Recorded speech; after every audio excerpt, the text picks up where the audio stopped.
Како што најавивме, продолжуваме со разговорот. Тука е господин Стојаче Ангелов, директорот на Центарот за управување со кризи.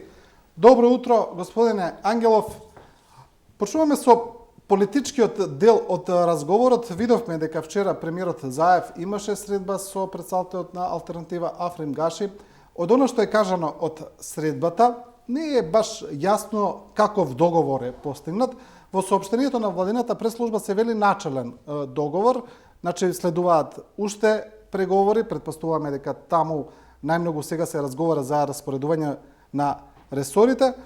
Кажете ми, очекувате ли вие да се состави ново владино мнозинство, бидејќи опозицијата од друга страна вели дека тоа и да се состави ќе биде нестабилно и на краток рок? Какви се вашите очекувања? Владино мнозинство ќе се состави сигурно, а дали ќе биде стабилно или нестабилно ќе покаже времето. Во суштина, ако гледаме, ние имаме замена на една од партиите на албанците во Македонија, на местото на Беса влегува алтернатива, така да и бројот на пратеници ќе биде тука некаде, плюс 1-2 пратеника. И јас очекувам преговори кои што ќе се завршат за неколку дена, верувам успешни, бидејќи позициите кои што ги држала Беса ќе ги добие алтернатива. Но ова се мои информации од медиумите и мои очекувања врз основ на некои политички анализи, евентуално нешто малку повеќе, но не нешто драстично повеќе, тоа се мои очекувања. Според она што го читаме, што очекуваме е дека алтернатива би имала барем едно министерско место плюс од Беса, барем тие се информациите, и распоредот на директорските места веројатно би бил различен. Да почекаме, ќе видиме. Верувам дека ќе нема драстична разлика. Едно министерско место плюс не мора многу да значи, зависи од кое министерство е. За кое министерство се работи. Да. Кажете ми, очекувавте ли вие премиерот Заев да ја даде оставката вака нагло, бидејќи навистина граѓаните очекува локалните избори да бидат еден прилично редовен, регуларен изборен процес. Не очекува и мислам дека сите беа изненадени што локалните избори се претворија буквално во борба за живот и смрт на самата влада. Па потоа опозицијата излезе веднаш со најави за ново парламентарно мнозинство, па тоа не успеа, па сега имаме преговори за ново мнозинство, нов мандатар, можеби. Зошто се ова се случи? Имате ли вие некои ваши проценки? Зошто локалните избори ја изродија оваа турбулентна политичка слика? Како коалиционен партнер, јас сум претседател на Достоинство, која што беше и се уште дел од владината коалиција, со тој дел од коалицијата за локалните избори. И јас бев зачуден од кампањата која што беше наметната од владината коалиција, односно издигнувањето на локалните избори безмалку на ниво на референдум да се биде или не. Сметам дека се работеше за погрешна стратегија, тоа го видов релативно брзо и на крај како колатерална штета од целата оваа стратегија и кампања излезе премиерот Зоран Заев, затоа што едни локални избори се работи за избор на градоначалници и совети кои што треба да се занимаваат со решавање на комунални проблеми, на проблемите на граѓаните на локално ниво. Тие не одредуваат државната стратегија, односно можеби еден изграѓанин смета дека оваа влада предводена од СДСМ, државата генерално ја води во добар правец, но е незадоволна од градоначалникот на аеродром и градоначалникот на Скопје, кои што не можеа да го исчистат аеродром, каде што јас живеам од ѓубре. Јас во повеќе наврати сум праќал фотографии од контейнерите полни со ѓубри, ѓубрето околу нив и на градоначалникот на аеродром и на градоначалникот на Скопје. Ако тоа кај мене предизвикувало револт, замислете каков е тој револт кај неопределените граѓани и кај граѓаните од опозицијата. Значи, требаше да си останеме на она разграничување, бидејќи ние имаме јасно одредена поделба на власта. Локалните избори не требаше да се дигнат на такво ниво. За мене оставката на премиерот Зоран Заев беше искрено неочекувана, но во пред вториот круг тој ја дигна скалата на очекување, затоа што буквално ја претвори битката за градот Скопје да се биде или не. И тој ја најави неговата оставка во смисол дека доколку кандидатот, односно Петри Шилегов, ги изгуби изборите во Скопје, тоа би бил показател дека неговата политика е погрешна и тој нема што да бара на чело на влада која што ја предводи таа политика, што според мене беше непотребно. Да, многу мигна го кажа тоа дека премиерот сгреши што локалните избори ги издигна толку високо, дека не требаше воопшто да ги става како репер за своето водење на владата, но има и други анализи, мислења дека самиот премиер покажува една резигнираност, можеби една разочараност, дали од својата околина, дали од она што се случува во државата. Очигледно дека голем дел од тоа е кон Европската Унија за недобивањето на датум после подпишувањето на Преспанскиот договор. Се е тоа јасно, па така се наметнува едно мислење дека можеби премиерот Заев го планирал ова без разлика што и да се случи, дека само чекал погоден момент едноставно да се повлече се. Имате ли вие таков впечаток, може? Во политиката нема место за емоции. Они кои што се многу емотивни не траат долго. Политиката е многу сурова професија, во неа понекогаш треба да се носат одлуки кои што воопшто не се популарни, нешто што премиерот Заев го направи во неколку наврати, како што беше и договорот со Грција. Но јас затоа и не верувам дека се работи за емотивна одлука која што вечерта по губењето на изборите премиерот ја донел. Верувам дека однапред добро размислил, се преиспитал, предпоставам и дека и согледал грешките, вклучително и погрешната стратегија, погрешната кампања, но и погрешните анкети, бидејќи анкетите цело време зборуваат дека кандидатите на СДСМ се во преднос. Навистина резултатите беа шокантни. Јас сум по потекло од Штип, ние во Штип навистина бевме шокирани од резултатите, затоа што градоначалникот доктор Сашко Николов, кој што беше претходниот градоначалник од редовите на СДСМ, беше фаворит. Едноставно очекувавме дека многу лесно ќе победи, а тој претрпи голема загуба. Значи, дел од погрешната политика ја гледам и во погрешните анкети, односно при правењето на анкети, при анализата на резултатите не се земани сите параметри во предвид, но и агресивната кампања која што ја направи ВМРО ДПМН.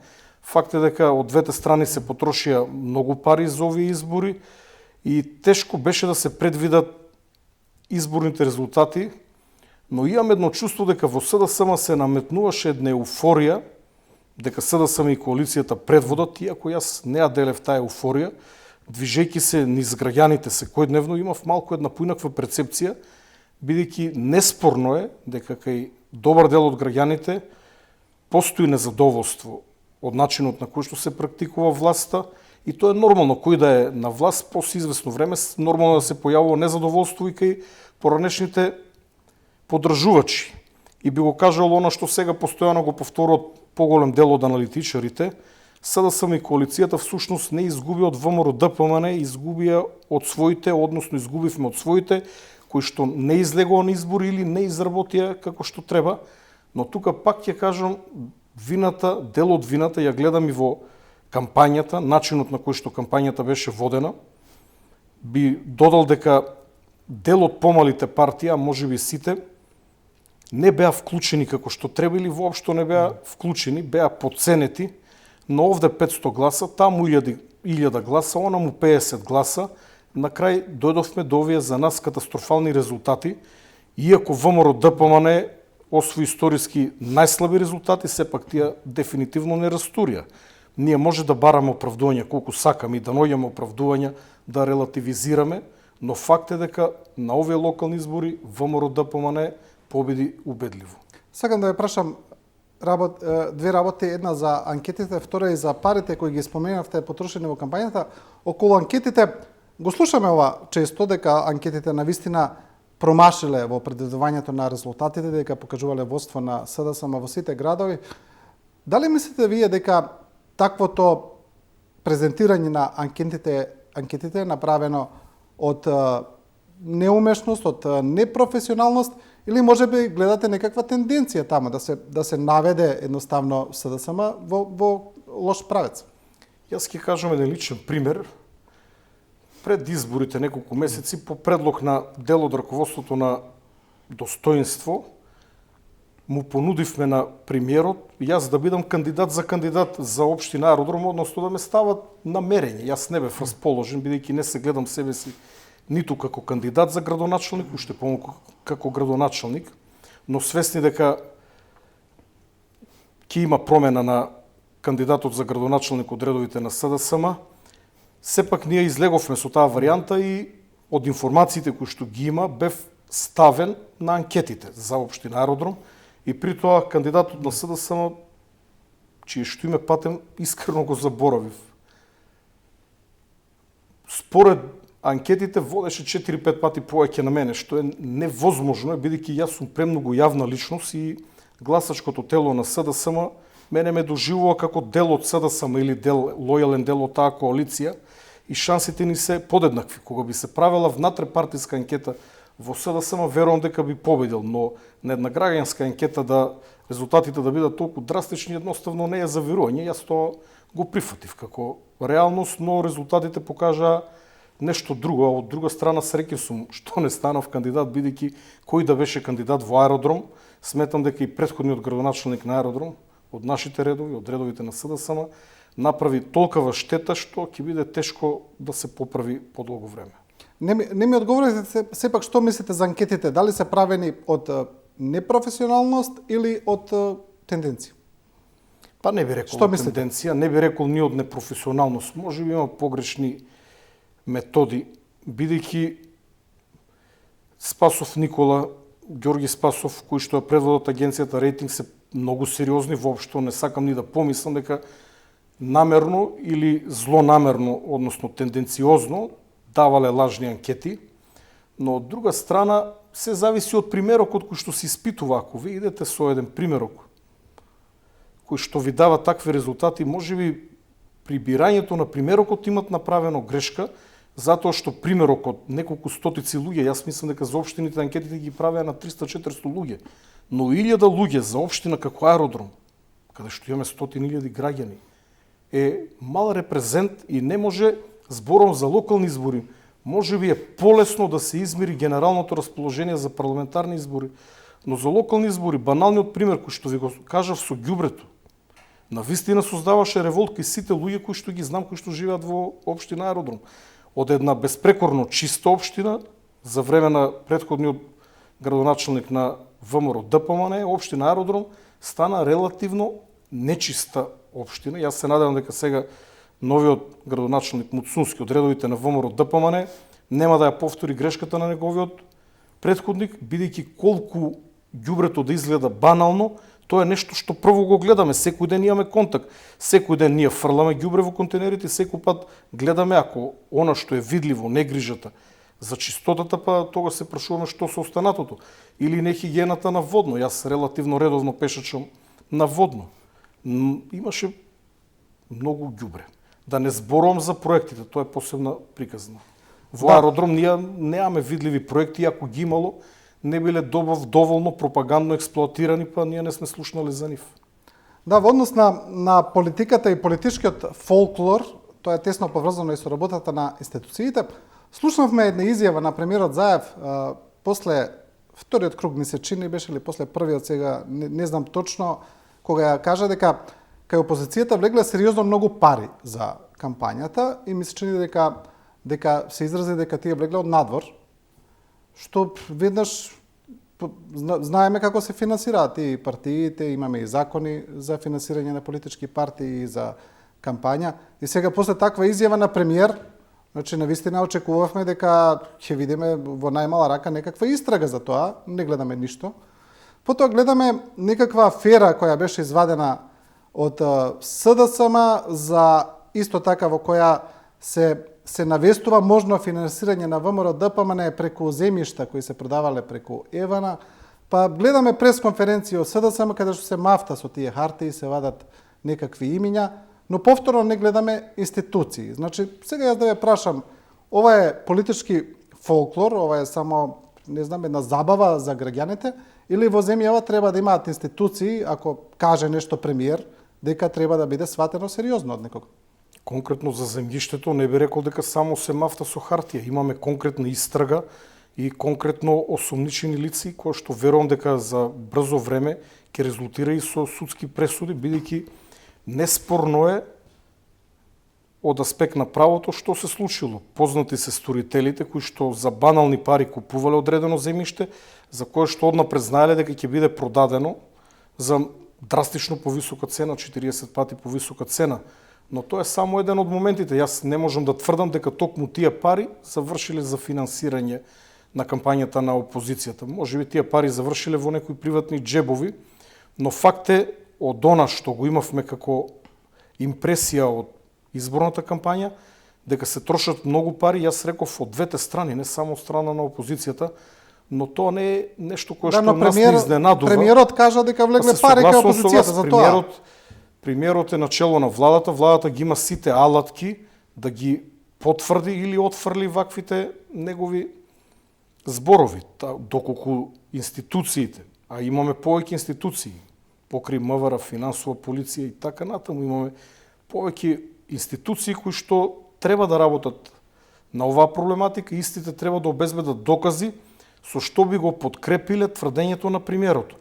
Во случај ако не се обезбедат докази, доколку не бидат покренати обвиненија, доколку не се докаже вина со судска пресуда, со правосудна судска пресуда, тогаш и зборовите на премиерот паѓаат во вода, односно ние знаеме дека е така, но тоа не може да го докажеме.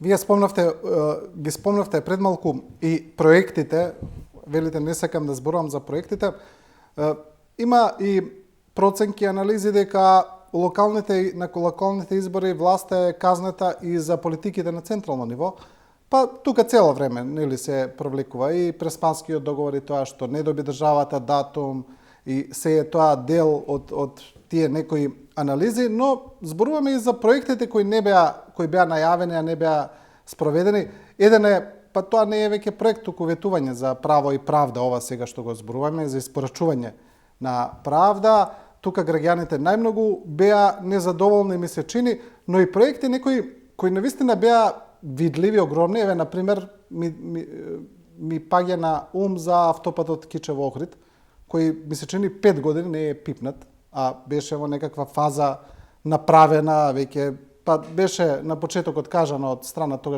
на тогашниот министер Сугарески дека е утната трасата, па никој не одговараше за тоа што е утната трасата, ништо. И едноставно тој пат ден денес се уште не е почнат, цело време некакви анекси слушаме, оправдувања. Мислам дека граѓаните тоа го гледаат. Нема оправдување, незавршувањето на автопатот кон Охрид едноставно нема оправдување. Тој требаше да биде висок приоритет на владата. На постоечкиот пат кон Охрид секоја година гинат луѓе. Се повредуваат луѓе остануваат сакати од сообраќајни несреќи. Нешто што со автопатот прво ќе се зголеми безбедноста на граѓаните, времето на патување до Охрид. Охрид ќе стане поатрактивен, ќе може да запалите кола за 1,5 час да бидете во Охрид без при тоа да ризикувате да загинете, затоа што некој движејќи се надоле на полна линија влегол во средната лента која што е за пристигнување движејќи се нагоре. И тука најавувањата беа до крајот на 2021 дека ќе биде пуштен тој автопат. Да. Имавме разни одолговлекувања, но да, ваквите неуспеси носат негативни поени. Од друга страна, ако ние го слушаме градоначалникот на град Скопје како за успех го смета трагањето на галиите од Вардар, за мене тоа е иронија, бидејќи последно место на неговата агенда требаше да бидат галиите во Вардар. Лесно е да се нешто растури, иако во конкретниот случај се покаже дека и тешко да се растури една гали истата да биде отстранета од коритото на Вардар, но видливите проекти, и иако нормално дека направи добри работи, но тие не беа доволно видливи. Да. Последната несреќа која се случи во Бугарија, последната трагедија, јас би се изјаснил поточно, која се случи, во која животите го изгубија 45 луѓе, повторно укажува на системски пропусти тука во државата. Поради тие системски пропусти, најверојатно, сега истрагата е во тек, не се случила несреќата директно, како во случајот со Дурмотурс, каде што автобусот бил технички неисправен. Тука немаме таква ситуација. Ќе видиме која е причината за несреќата, но сигурно не е тоа што автобусот немал лиценца. Освен ако сега не гледаме на така дека автобусот поради тоа што немал лиценца не можело ни да излезе од државата, но во ред, тоа се веќе други анализи, но покажува сериозни системски пропусти и во издавање на лиценци, и во полагање на тие професионални сертификати кои во држава, значи 8 месеци не се полагале и се бунеле фирмите, се бунеле превозниците, сето тоа се стоело така и сега сето тоа излегува на виделина. Возеле со фалсификувани лиценци, така кажа и министрот за транспорт и врски, поминувале граници цело време, тој автобус на Беса, не знам колку стотици пати поминал државна граница. Зошто не се случува ова? Зошто системот има толку дупки како швајцарско сирење? На зборовите несреќа јас би додал ужасна, страшна несреќа во која што загинаа толку многу луѓе, меѓу кои што и многу деца. И изразувам најпрво сочувство до семејствата на загинатите, да оздрават што побрзо повредените кои што успеаја да ја преживеат оваа страшна несреќа, но би кажал нешто кое што не е многу популарно и можеби нема да биде сватено како што треба од дел од јавноста. Но ваквите несреќи ни се случија во след од неколку години, почнувајќи од Дурмотрус од прилика пред 2 години или нема цели 2 години, на автопатот Скопје-Тетово, потоа се запали Тетовската модуларна болница, а сега повторно автобус изгоре во Бугарија. Кога зборуваме за почитување на правилата, за почитување на законите и подзаконските акти, факт е дека во западниот дел од Македонија тие толку многу не се почитуваат и затоа и апелирам законите и подзаконските акти на секаде да се почитуваат. Затоа што ако во одреден град не важи забраната за пушење цигари во затворен простор, тоа значи дека таму не важат и други работи. И еден ден тоа ни се удира од глава, се враќа како страшна трагедија. Законите треба да важат за сите во државата, подзаконските акти исто така. И треба да се почитуваат правилата, особено онаму каде што во прашање се човечки животи, бидејќи секое седнување во било кое превозно средство, дали е возило со кое што одиме на работа или излегуваме надвор од Скопје, е потенцијална средба со смртта. Никој кој што загина во сообраќај на несреќа не планирал тој ден да умре, но ние на годишно ниво имаме по околу 300 луѓе кои што гинат во сообраќајни несреќи. Сега бројката падна поради намаленото движење на граѓаните поради ковидот, значи кога зборувам 300 на лица кои што загинале на нашата територија, на територијата на Македонија, дел од нив се странци кои што одат транзитни из државата или дошле на гости. Но во одредени области треба многу да се внимава секаде каде што е транспортот. Ти копнениот, кај воздушниот, знаете, вие не може воздухоплов да полета доколку не ги исполни тие строги критериуми. А кај автобусите тоа не можеме да го видиме. Да, но господин Ангелов, сепак ова што го кажувате, не сакам сега да не влегувам дали е точно или не е точно, сепак, како што кажав, испитите не се полагале на ниво на цела држава 8 месеци. Значи, тие ги организира Министерството за транспорт и врски, каде што во моментот е Благој Бочварски, пред тоа бил Горан Сугарески. Проблемот е поради тој софтвер, поради тие софтвери кои се од времето на Драги Рашковски, уште кога е приведен, сега таму е Мухамед Зекири во Генералниот секретаријат на владата. Значи, 8 месеци превозниците не можат да ги вадат потребните сертификати и дозволи. Вие велите во западниот, автобусот излегувал на источната граница на Деве Бајр, каде што 20 цариници и командирот се казнети веќе. Значи, тоа се случувало само со овој автобус, зборуваме стотици пати, а имаме илјадници автобуси, значи не знам колку влегувања и излегувања се тоа веќе.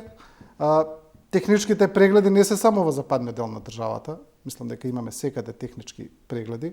Па мислам дека критериумите се различни во различни делови од државата. Модуларна болница е сепак под надзор на Министерството за здравство, Токму каде е така. Венко Филипче.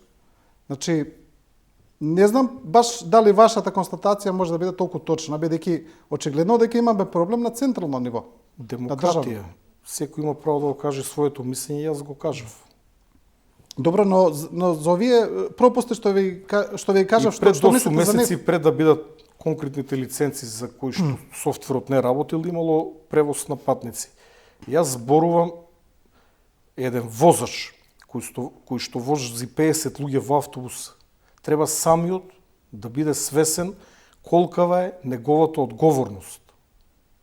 Секој оној во чии што раце се животи на луѓе, треба самиот да биде свесен каква одговорност има. Значи, возачите, како исто и пилотите, треба да внимават, прво да бидат одморени, второ да внимават на брзината, трето да внимават на соодветниот одмор.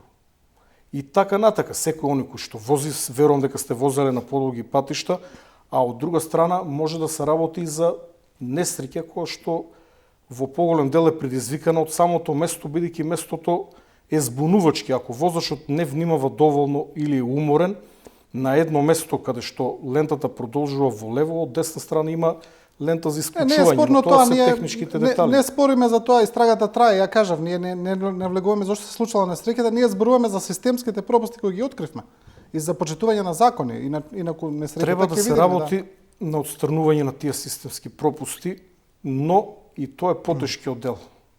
Кажете ми, очигледно е дека сето тоа, сите овие системски пропусти кои се открија и сега и за Дурмотурс и за Тетовската болница, но и предходно, сега да не се навраќаме за сите несреќи што се случувале во Македонија од почетокот и пропусти, да речеме, ми се чини дека сите имаат заеднички именител, тоа е корупција. Таа системска корупција која не му дозволува на системот да функционира онака како што е предвидено според законите. Ние, значи, имаме закони, но тие не се почитуваат. Како да се избориме со тоа? Значи, како да излеземе од таа дупка? Не би рекол само корупција или корупција, затоа што се работи за кадровски решенија, но и за селекција на кадрите. Видете, тоа е во принцип се корупција. Значи, корупцијата не се подразбира само мито, туку корупција кога... Ако зборувате за политичка корупција, се е тогаш корупција, може да се да. согласиме, бидејќи Зборуваме за ерозија на системот, да. добиват одредени позиции на кои што не би смееле да се приближат. И тоа Да, е за тоа постојано зборувам, од да. осамостојањето до денес, без разлика кој е на власт. Јас самиот повеќе пати се случувало да бидам изненаден од одредени кадровски решенија и на крајот секој пат постои можност таквите кадровски решенија, но не само, да кажам, директорските места и надоле, вертикално. Целиот систем е поставен лошо и јас не сум оптимист дека тоа брзо може да се промени. Јас сум директор на институција. Да, и вие сега сте раководител, гледате како е. Видете, кога во Центарот за управување со кризи има повеќе од 300 луѓе. Луѓето се тие, јас сум на врвот, јас сум директор, но луѓето се професионалци, оние кои што треба да работат својата работа.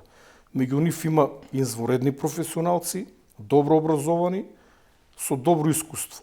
Има и луѓе кои што се со несоодветно образование или со сомнителни дипломи.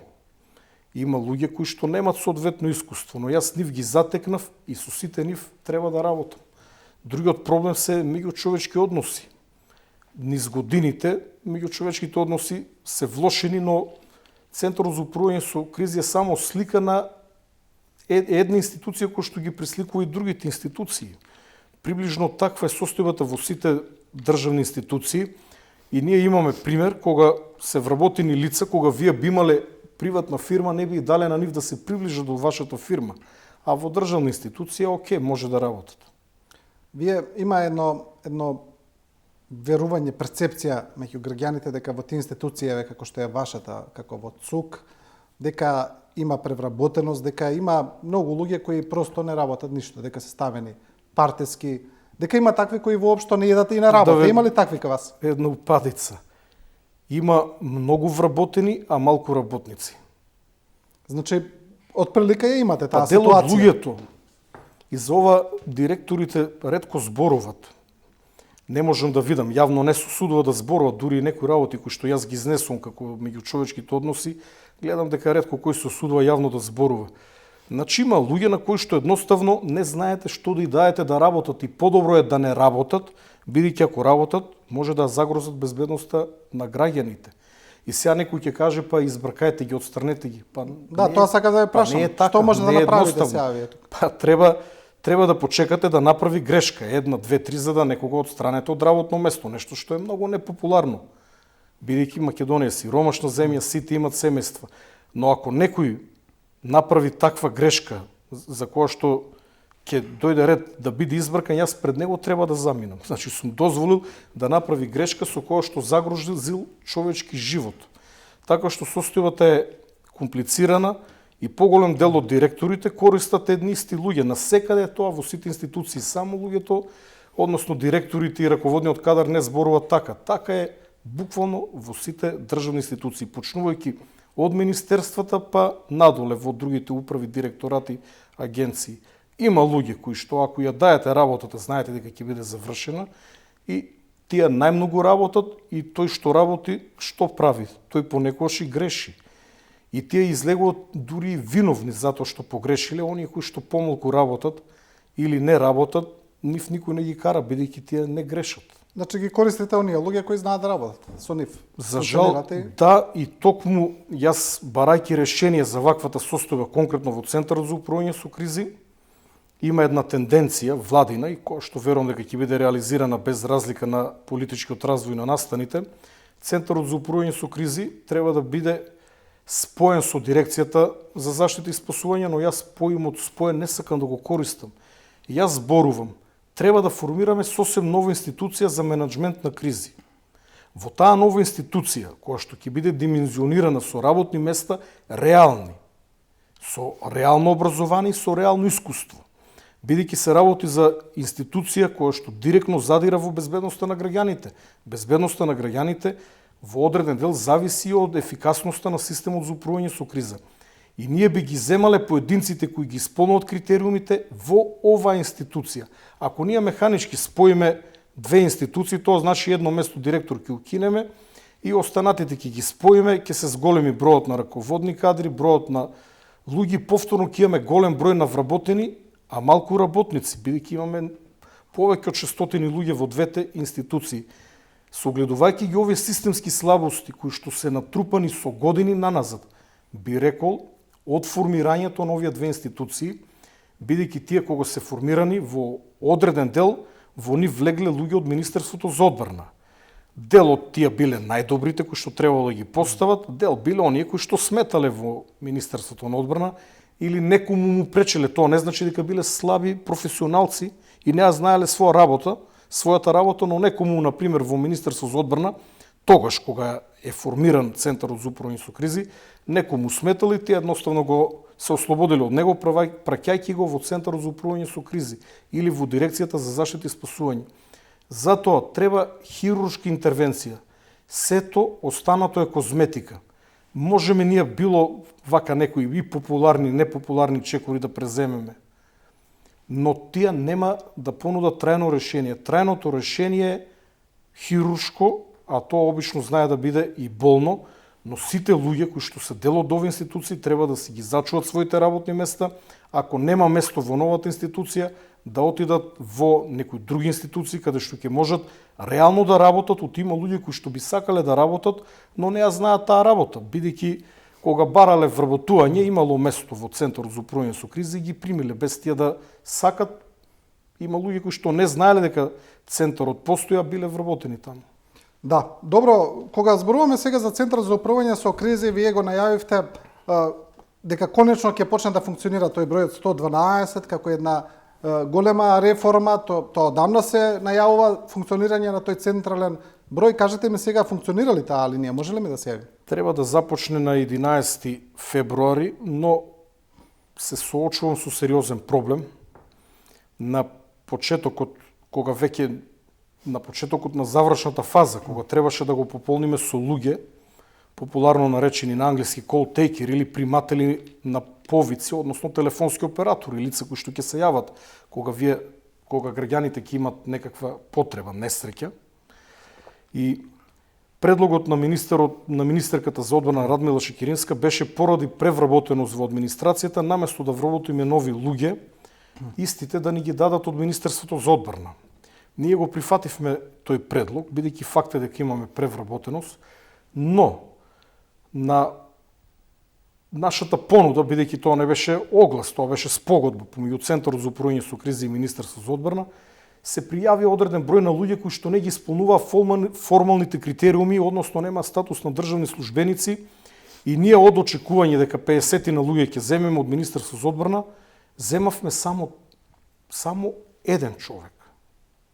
Значи, од старт подфрлање 100%, ако сте очекувале 50 да добиете еден, тоа е незначителен број. Потоа баравме решение во Генералниот секретаријат на владата, рачунајќи дека таму има исто така многу вработени, од кои што дел немаат работа, кој што ги исполнува, да не бидам толку лош во зборувањето. И ние побаравме да организираме средба со лица кои што се заинтересирани да преминат во секторот 112. За жал, дојдоа од 10 на 15 луѓе на разговор, од нив само тројца сега се во фаза на преземање. Со тоа што на наш предлог ние побаравме од Министерството за одбрана, од министерката Радмила, која што ги застапува измените на Законот за управување со кризи во собрание, побаравме зголемување на платата. Колтекерите имат за 35% зголемена плата. Тоа се луѓе со средно образование и ако имат 17.000 денари плата, мора да признаеме ниска плата во влада или во Министерство за одбрана, 35% на 17.000 веќе доаѓа до една поголема сума. 20 нешто илјади, да. Па повеќе од 100 евра, што е значително. Особено ако се земе во предвид и работењето ноќно време за време на државни празници, што се плаќа екстра. И ние повторно не предизвикавме интерес. Кога сватив дека нема луѓе, ние зборувавме со министерката и побаравме од владата да ни дозволат вработување од надвор, и тогаш владата најде едно средно решение и не дозволи да примиме од надвор 15 луѓе, останатите да ги пополниме од институциите. Кога сватив дека нема луѓе, пред неколку недели направив пресконференција на која што ги повикав, а и сега ја користам приликата да ги повикам сите вработени лица на неопределено време, кои што работат во државната администрација, имат статус на државен службеник, вработени на неопределено време, повторувам, а кои што сакат да ги преземеме, значи со договор помеѓу Центарот за управување со кризи и институцијата во која што работат, се разбира доколку нивниот раководител ги пушти да преминат кај нас, да се јават во Центарот за управување со кризи, да се јават на било кој вработен кој што таму го знаат и да ја дадеме шанса да отидат на тестирање, бидејќи јас лично како директор нема да дозволам луѓе кои што немат соодветни карактеристики и профил да работат на овој број, затоа што се загрозени човечки животи. Овие луѓе ќе мора да поминат тестови за интелигенција, тестови за карактерни особини, тестови за познавање на англискиот јазик и евентуално друг светски признат јазик, како и тестови за познавање работа со компјутери, бидејќи треба информациите кои што ги примат преку слушалка да ги внесуваат во компјутер. Повикот е отворен, за жал само едно лице се јави на овој отворен повик. Од друга страна треба да водиме сметка, доколку во некоја институција имате квалитетен работник, кажете ми кој директор ќе ви го отстапи ако е задоволен од него. И тука се јавува проблемот и затоа денес на седница на влада ќе се расправа за барање на Центарот за управување со кризи да ни дозволат поголема бројка на лица кои што би ги вработиле од надвор, но пак имам еден проблем. Мојот првичен предлог беше тоа да бидат луѓе со високо образование, со факултет за одбрана, безбедност и воена академија, бидејќи на воена академија има кризен менеджмент, иако за некој да се јавува на телефон можеби не треба високо образование, но во Македонија се е искривено. Во Македонија денес тешко се наоѓаат луѓе со средно образование. Може да замислите дека секој кој што бил поупорен, поагилен, поамбициозен, завршил некако факултет. Дел од нив можеби не ги завршиле како што треба, некои купиле дипломи. Имаме и такви случаеви. Многу тешко се наоѓаат луѓе и јас се надевам денес на позитивен одговор од страна на владата, бидејќи нема да се осудам да го стартувам овој проект и да почнеме да работиме доколку кадровски не се доекипираме. Значи сега вас ви е тука главен проблем кадровските решенија. Луѓето кои што ќе се јават на телефон и хроничен проблем во целата државна администрација, IT секторот, односно луѓе со познавање на IT областа, луѓе кои што имат завршено соодветно образование, кои што знаат програмирање, кои што знаат телекомуникации. Да, кажете ми господине Ангелов, дали нешто не научија пожарите летоска, дали нешто не научија како систем, дали за следното лето ќе имаме подобра координација помеѓу институциите, помеѓу ЦК, ДЗС, АРМ, МВР, дали ќе бидеме технички поподготвени да се справуваме со пожарите и со другите несреќи, се разбира, бидејќи ова лето навистина имавме критични моменти. Јас би рекол дека ова лето имавме извонредна координација, со оглед дека се работи за Македонија. Координацијата беше на највисоко ниво, јас ја предводев. За разлика од многу други несакани настани, ние немаме ниту едно изгорено лице во пожарите и тоа не е случајно. Тоа е благодарение на начинот на кој што работиме и на она по што и станавме познати во јавноста како ЦУК Safety First, на прво место безбедноста на граѓаните. Во вакви пожари, како што имавме летоска, често се случува да загинат луѓе. Во Грција загинаа луѓе, во Турција загинаа повеќе луѓе. Тоа е околу координацијата. Ние денес имаме координација во врска со снежните врнежи кои што се очекуваат во следниот период. Ние многу внимаваме на координацијата, но се постава прашање со што јас да координирам. Ако вие треба да возите кола која што има две издишани гуми, која што не пали, вие бидете каков сакате, возач не можете да ја возите. Значи, ние имаме системски слабости, особено во материјално-технички оддел. Јас сум песимист дека до летово ние ќе набавиме нови цистерни, нови противпожарни возила, иако ќе се обидеме, но тоа пак ќе кажам не е во наша надлежност. Кај граѓаните се појави поради мојата видливост една погрешна перцепција. Пожарите се во домен на Дирекцијата за заштита и спасување. Многу често јас се појавав таму каде што реално не требаше да бидам, но сепак имам право бидејќи сум начело на главниот штаб за координација при управување со кризи кога имаме кризна состојба, а летово беше прогласена кризна состојба. Авионите за кои што летоска толку многу ни треба и за кои што јавноста беше толку загрижена, до ден денес се нефункционални, но не гледам интерес кај новинарите сега да прашат зошто не се функционални. Кога ќе дојде летото, јас не сум сигурен дека авионите ќе бидат функционални, бидејќи таму има некој најверојатно посериозен проблем за кој што јас не знам, бидејќи ние координираме со она што го имаме. Дирекцијата за заштита и спасување е посебна дирекција, која што ги стопанисува со трите противпожарни авиони, но исто така треба да има и тимови за гаснење на пожари. Тие тимови ги има, но не се добри и не се доволно функционални. Верувам директорот се обидува да промени нешто, но овде пак ќе кажам, треба хируршка интервенција. Мојата замисла оди во друга насока. Ние мора да формираме една единица која што ќе биде во склоп на новата институција, која што ќе биде составена од одредена бројка на луѓе, дали ќе бидат 5-60 или 100 луѓе, треба да се утврди.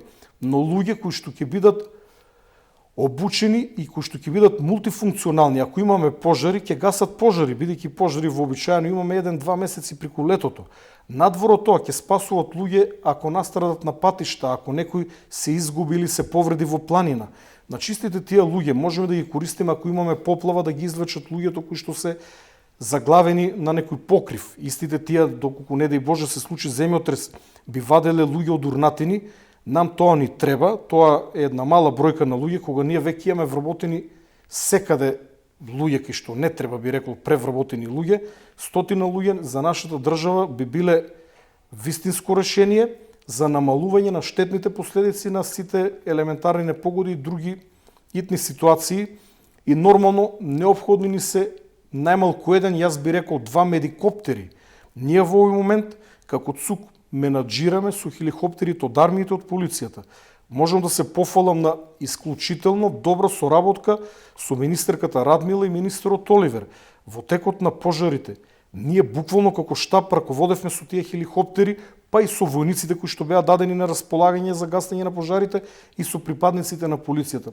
Ниту Оливер, ниту Радмила во ниту еден момент како министри не се мешаа во работата на главниот штаб кој што јас го предводев, но во тој штаб имаше припадници на армијата, на полицијата, на ДЗС, на македонски шуми, шумска полиција, значи буквално еден конгломерат од различни профили кои што ги носе одлуките во реал тајм, значи во реално време, за да ние направиме листа на приоритети. Ако вие имате неколку хеликоптери, а гори на повеќе места и сите барат подршка од воздух, хеликоптерска подршка за гасење на пожари, а вие можете да пратите на едно или на две места.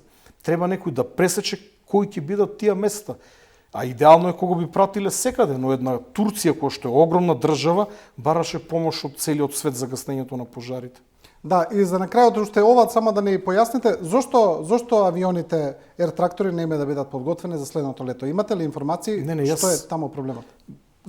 Има само, јас информациите ги имам од надвор, значи за тоа ќе го повикате директорот, но има некој проблем, верувам дека е реален, бидејќи ако реален е секако, но верувам дека е сложен, бидејќи не гледам причина на толков притисок на јавноста во текот на летото. Лично премиерот се заложи да се надмине таа ситуација. Лично премиерот даваше ветување дека авионите ќе бидат ставени во функција. Значи, ова е непостапување по директна наредба на премиерот. А го знам лично директорот Бекин. Знам дека е добар професионалец и совесен директор. Се судруват со некој сериозен проблем, за тоа не го повикајте го некојаш во емисија, нека ги објасни проблемите, но доаѓа лето. Месеците брзо минуваат. А впрочем не мора да биде лето за да имаме некој сериозен пожар. Минатата недела имав многу тежок пожар на Скопска Црна Гора, каде што повторно беа ангажирани хеликоптерите, и армијата и хеликоптерите, но граѓаните не знаат, бидејќи сега не беше во фокусот на јавноста тој пожар. Ние буквално до пред една недела, пред да почнат овие врнежи, постојано имавме пожари, шумски пожари, пожари на отворено безмалку секој ден, само не беа од таков габарит, како што беше големиот пожар кај Берово, Пехчево, Делчево, кој што предизвика големо внимание на јавност и во кој што за жал изгоре многу зимзелена шума. Да, добро. Господин Ангелов, ви благодарам за ова гостување. Благодарам за можноста да бидам во вашето студио. Ова беше разговор со директорот на ЦУК Стојанче Ангелов. Одиме со кратка пауза за реклами и потоа, како што најавивме, продолжуваме со Елвир Куртановиќ, каратист, освојувач на првата златна медаља за независна Македонија.